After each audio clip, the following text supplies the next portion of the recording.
What's up? Welcome back to my channel. If you're new here, my name is Holly and this is my BookTube channel where I talk about reading and books and new releases and everything in that realm. And I'm glad you're here. I'm glad you found my channel if you're new.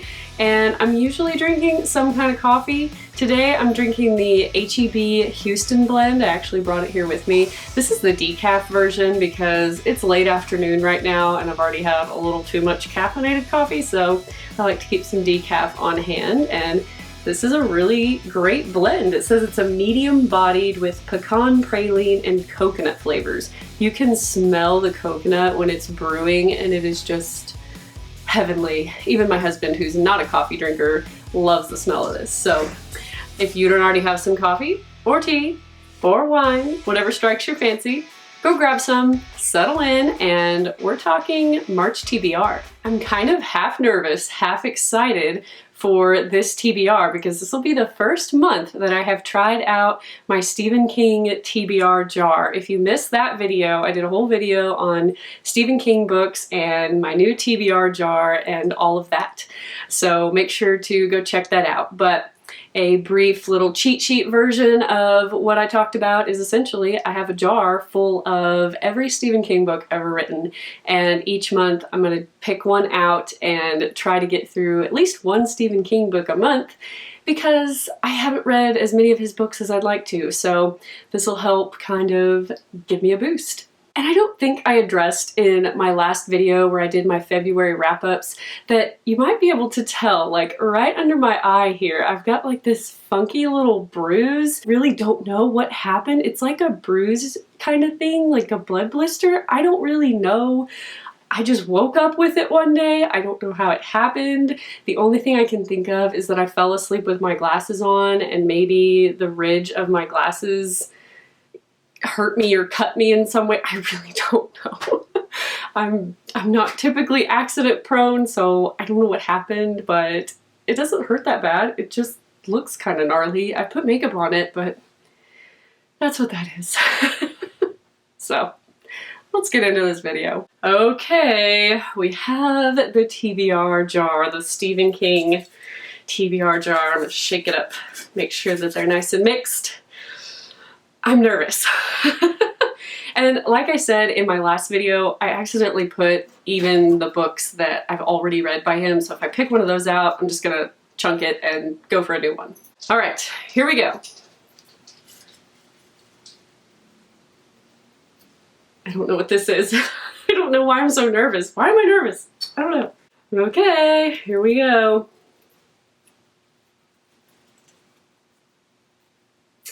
We have The Dark Tower, Wolves of the Kala. Okay, just so you know I'm not cheating. Can y'all see that? Oh, it's gonna be blurry, isn't it? Probably. Oh, it kind of focused a little bit there, but I'm not cheating. It does say The Dark Tower, Wolves of the Kala, written in 2003, but another caveat to this jar was that if it was part of one of his series, like this one is, the Dark Tower series, I needed to make sure that it was, you know, the first one in the series. So if I pick out this one and this isn't the first book in the Dark Tower series, I just need to read the first one, whatever that is. So let me Google it. Okay, so this is definitely not the first in the series. This is the Dark Tower 5 is what the Wolves of the Kala is. So since I haven't read any of the Dark Tower series, I'm just gonna go ahead and read the Dark Tower 1 called The Gunslinger. So that's not one that I own, but I know a lot of used bookstores and we have a fabulous public library, so I'll just obtain it one of those ways, and I guess that's my Stephen King book for the month. I don't know much about the Dark Tower other than a lot of people love it, so I'm glad I picked what I hope will be a good one. I don't think the first Dark Tower is particularly large. Let me look that up as well. Okay, yeah, it is 256 pages, so that's not insanely massive like some of Stephen King's books tend to be, so that kind of helps me know which direction to go with the rest of my TBR. If it was going to be like a really massive Stephen King book, then I might just pick smaller books for the rest of the month, but this is a pretty normal size, so I think my TBR is fairly open. I think I'm just gonna fold the Dark Tower 5 back up and put it back in the jar since it could still be read or picked one day. Okay, next up on my March TBR is a book that I've already started, and that is A Time to Kill by John Grisham. This is a legal thriller. John Grisham has been a legal thriller writer forever, and this is one of his famous novels, and it's actually a really good movie as well. The back of the book says, "The life of a 10-year-old girl is shattered by two drunken and remorseless young men. The mostly white town of Clanton in Ford County, Mississippi reacts with shock and horror at the inhumane crime until the girl's black father acquires an assault rifle and takes justice into his own outraged hands.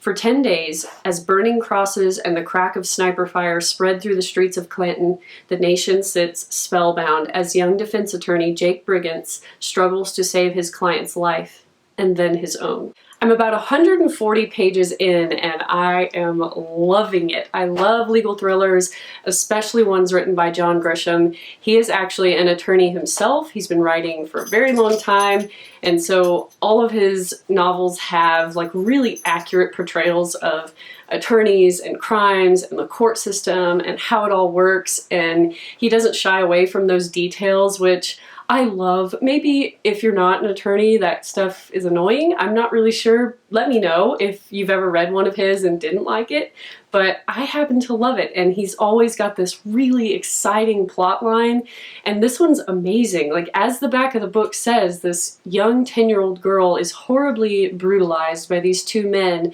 and her dad basically takes matters into his own hands, and your main character, Jake, is the attorney that represents him after he's caught taking justice into his own hands. So it's been awesome so far, and I have a feeling I will fly through the rest of it, and I guess you'll get to know my thoughts at the end of the month. But so far, I'm loving A Time to Kill by John Grisham. Another book that I've already started reading is one that I've mentioned before, and I think I mentioned it in my February TBR and never got around to it, but that is The Devil's Hand by Jack Carr. I actually got the audiobook, which, if you've been around for a bit, audiobooks are unusual for me. I typically have a hard time paying attention to audiobooks. My mind drifts somewhere else and I can't focus. But I recently took a trip to San Antonio for a legal conference, and as I had nothing else to do on the road for hours, I got the audiobook to this, and it's actually really good. I love the narrator. He's able to change his voice to the different characters, and I think the narrator can make or break an audiobook. So I actually really like the audiobook for this one, and it's helping me get through it because I definitely need to read this one, and then number 5, which I think is back on my shelf behind me, so that I can get to Jack Carr's new book, Only the Dead, coming out in June. So I've kind of got that audiobook going when I'm in my car and driving around, or sweeping or whatever else I'm doing, and I need something in the background, and I'm really enjoying it. That is The Devil's Hand by Jack Carr. Next up, there's a couple of cozy mysteries that I have my eye on. I have a ton of cozy mysteries that I've bought recently, which may need to be a whole separate book haul, but there's 2 that I want to get to next. And the first is Deserts, Driving, and Derelicts by Tanya Capps. This is number 2 in her Campers and Criminals mystery series, I think is what it's called. And I loved the first book. I think it was Beaches, Bungalows, and Burglaries. It's always some kind of tongue twister. I loved that book, and I can't wait to pick up number 2. They're usually really quick reads. You can see that this is super short, and the cover art is so cool. I love her cover art. Again, you're still following the main character, Mae West. She's the main character from the first book, who it sort of inherits this campground, and as with cozy mysteries, dead bodies tend to show up and throw a wrench in the main character's plans, and they have to go about sleuthing and solving the mystery. For this one, the back of the book says, Mae West is getting settled into the RV lifestyle as the owner of a campground in Normal, Kentucky. Happy Trails Campground, located in Daniel Boone National Park, has started to attract late summer vacationing families who love to hike, swim, fish, and enjoy being outdoors. Betts Hager, owner of small Several small businesses, is swamped with work and desperate for help with her cleaning business. May offers her services, happy about the prospect of a little extra cash. Heiress Tammy Jo Bentley's mansion is the first one on her schedule. May makes sure Tammy Jo's house is spotless because the Kentucky Kennel Association's annual meeting is going to be held at the mansion. Fifi, Tammy Jo's high pedigree insured poodle, is going to be on display, and Tammy Jo will be evaluating potential suitors to sire Fifi's offspring. Before the annual meeting, Camille Braun, Fifi's nanny, is stabbed to death. Everyone knows that Camille would put her life on the line or lay down her life for Fifi, and apparently she did. May tries her best to stay out of it. Tammy Jo begs May to help her. After all, she did find the last killer in Normal, Kentucky. Plus, it's not good for business, or Normal's revived economy, when a murderer is on the loose. May has grown to love her RV community, and now that she's found a place to call home, she's not going to let anybody ruin it. May throws all of her heart and amateur sleuthing skills into bringing the real killer to justice. So you can see there, it's a new mystery for the main character Mae West to solve, and Tanya Kapp's books are always a good time, so I have no doubt that I will enjoy Deserts, Driving, and Derelicts. The next cozy mystery I have my eye on for March is called A Pairing to Die For by Kate Lansing. I don't need to really introduce this a whole lot because y'all saw me rave about Killer Chardonnay, the first in this series. I loved that book, love her Colorado Wine mystery series, and I'm anxious to get to number 2 because I think book number 4 just came out.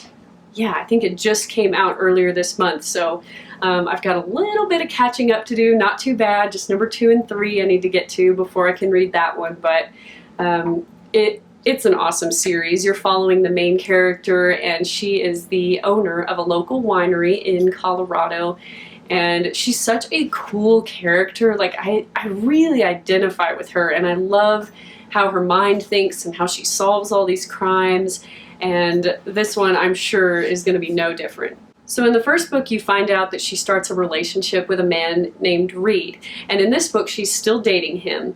And it looks like in this book, his estranged family comes to town to celebrate the opening of his new restaurant. He's a chef, by the way. So immediately, he and his family are butting heads, tempers are high, but Parker, of course, still wants to make a good first impression. This is her boyfriend's family, after all. However, as you might expect, everything hits the fan when her boyfriend's sous chef is found dead in the alley behind the restaurant.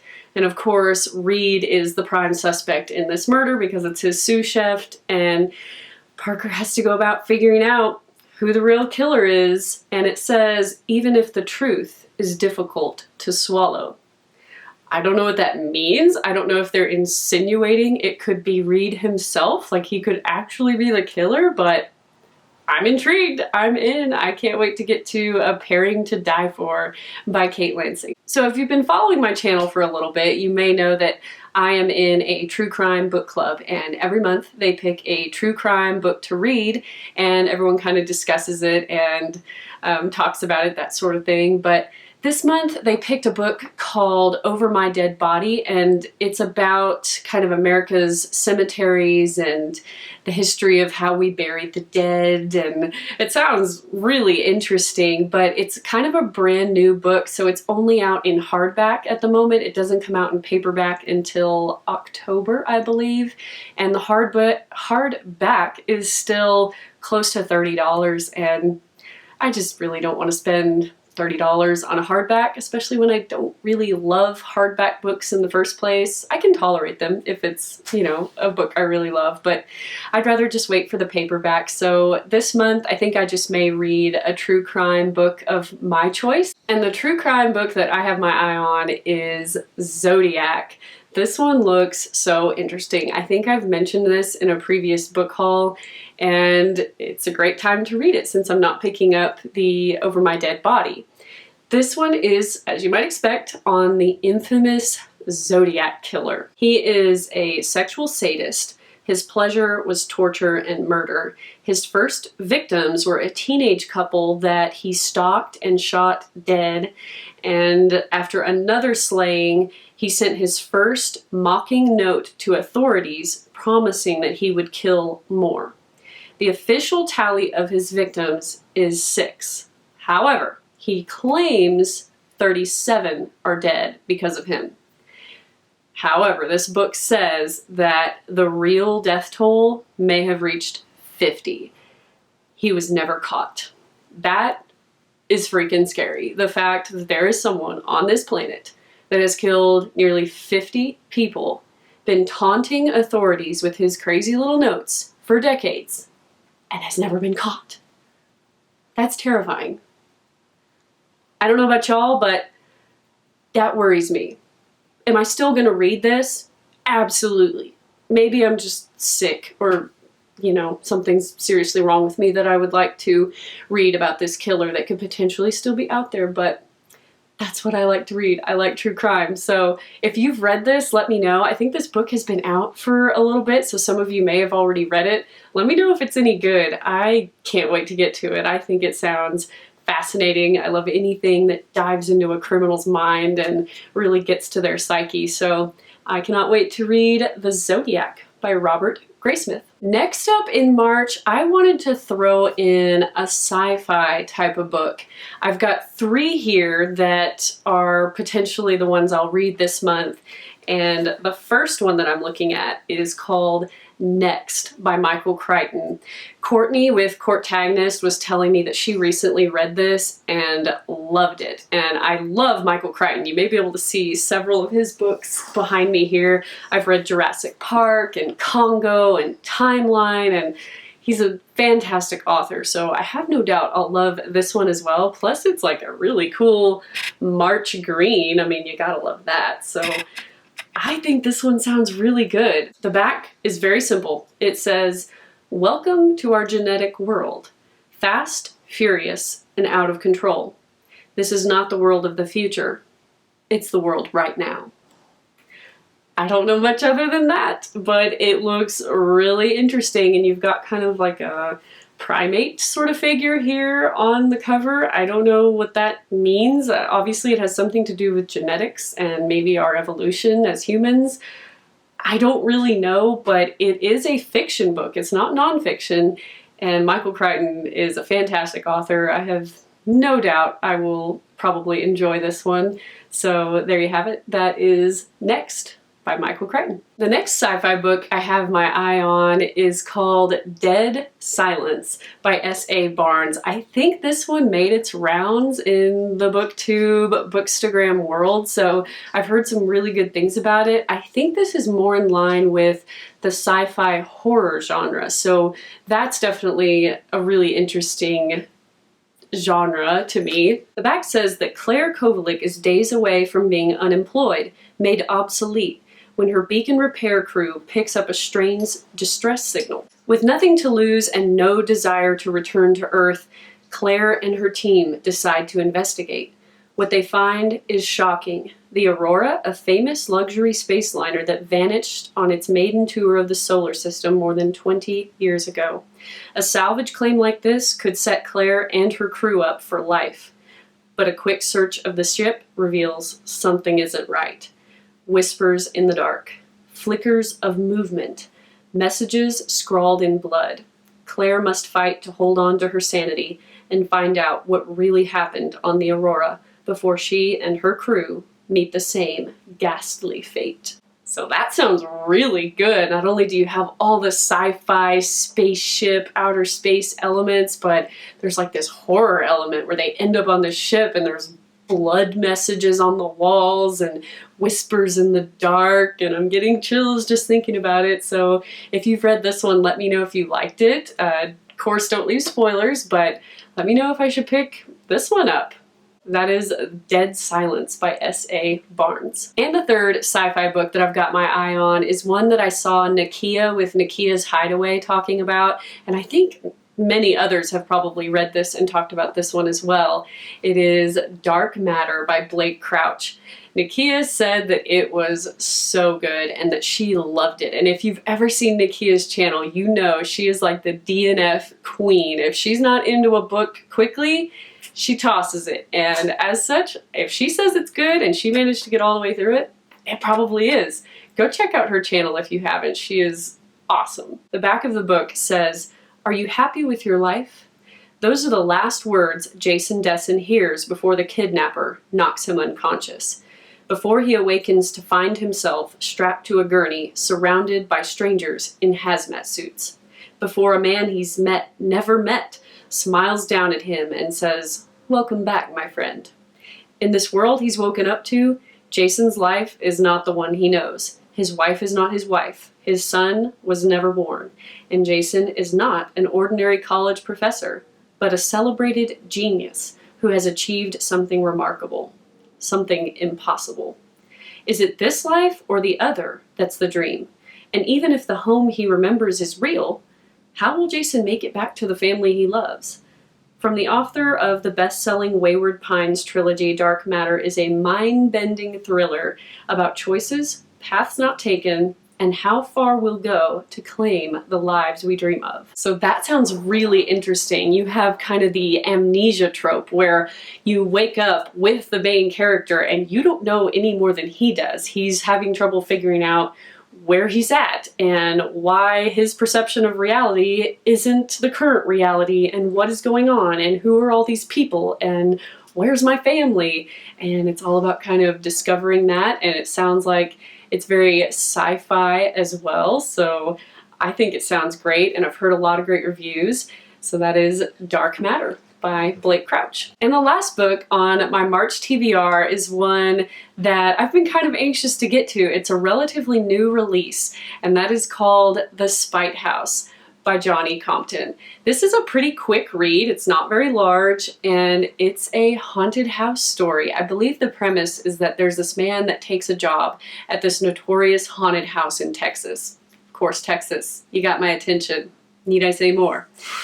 But anyway, he takes a job at this haunted house, and I can imagine things start going horribly wrong, and it's a horror novel, so that's really all I need to know to be intrigued. I've heard a lot of really good things about it. People seem to be liking this one, so hopefully I'll get around to The Spite House by Johnny Compton. So there you have my March TBR, or March hopefuls, basically the books that I've got my eye on for March. That could change, you know, being a mood reader, that's what happens. You tend to have this TBR and you make all these plans and then it just goes haywire, goes completely off the rails. So the one book that I probably will stick to, because I pulled it out of the Stephen King TBR jar, is The Dark Tower. And I'm sure my horror friends here on YouTube and in real life will be cheering me on, because I feel like everyone's been begging me to get to The Dark Tower as well. So hopefully I enjoy that one. And until then, I will see y'all in the next video. Bye y'all.